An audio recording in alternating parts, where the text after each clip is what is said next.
Welcome to triple R news. వన్యప్రాణి సంరక్షణకు ప్రతి ఒక్కరూ కృషి చేయాలని, వాటి ఎదుగుదలకు అందరూ భాగస్వామ్యులు కావాలని forest deputy range officer Rathod Tukaram అన్నారు.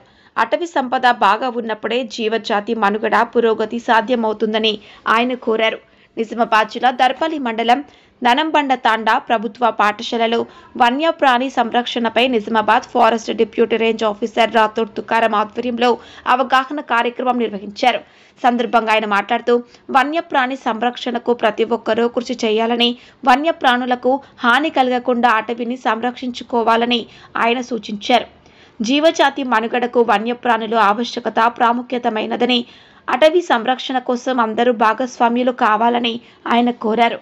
కార్యక్రమంలో బీట్ ఆఫీసర్ వినయ్, ఖదీర్, మాజీ సర్పంచ్ నరేందర్, మాజీ ఎంపీటీసీ స్వామి, సురేందర్, వీడీసీ సభ్యులు, ప్రధానోపాధ్యాయులు మైత్రి గంగాధర్, ఉపాధ్యాయులు, విద్యార్థులు తదితరులు పాల్గొన్నారు. Triple R news reporter Surender, మండలం దర్పల్లి, జిల్లా నిజామాబాద్.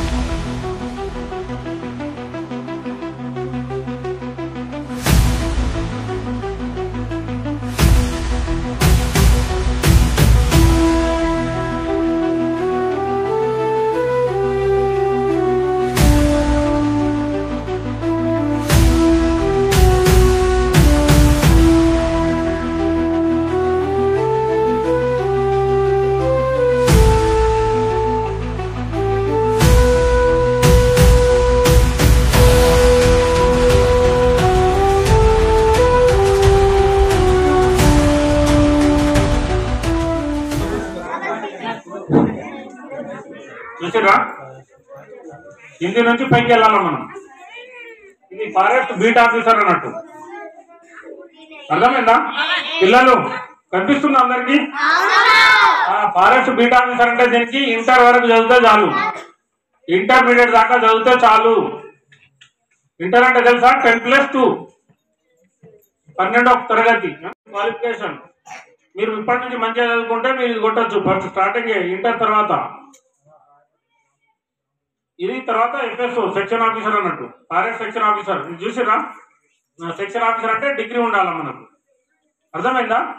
డిగ్రీ వరకు చదివితే సెక్షన్ ఆఫీసర్ పోస్ట్ కొట్టచ్చు. తర్వాత తగ్గుకుంటూ వస్తుంది. ఎందుకు వస్తుంది తెలుసా?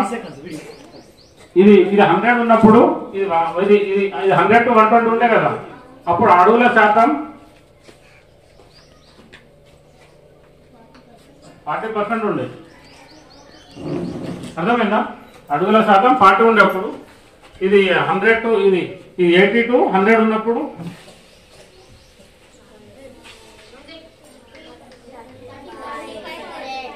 35% ఉంది. ఇక్కడ ఎంత వచ్చింది తెలుసా? ఇక్కడ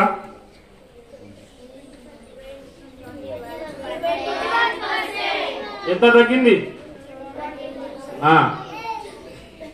అంటే వీళ్ళు 50 నుంచి 65 ఇవ్వరంటే తెలుసా? వీళ్ళే లైఫ్ స్టైల్ ఇట్లా తగ్గిపోతుంది అన్నట్టు. సో గ్రీనరీ లేకపోవడం వల్ల ఇట్లా అవుతుంది. ఇప్పుడు మొన్న కరోనా వచ్చింది, చాలా మంది చనిపోయారు తెలుసా దీంట్లో. అది ఎందుకంటే వాతావరణం సమతుల్యత లేకపోవడం అన్నట్టు. వాతావరణంలో జైవ వైవిధ్యం కరెక్ట్ లేకపోతే ఇట్లా అవుతుంది అన్నట్టు, అర్థమవుతుందా? అడవులకు మనం పెంచాల్సిన అవసరం లేదు. అవి ఉన్న వాటిని మనం డిస్టర్బ్ చేయకుండా మనం కాపాడితే చాలా అన్నట్టు, అర్థమవుతుందా? అయితే వీళ్ళు ఏం చేస్తున్నారో మీకు చెప్తా.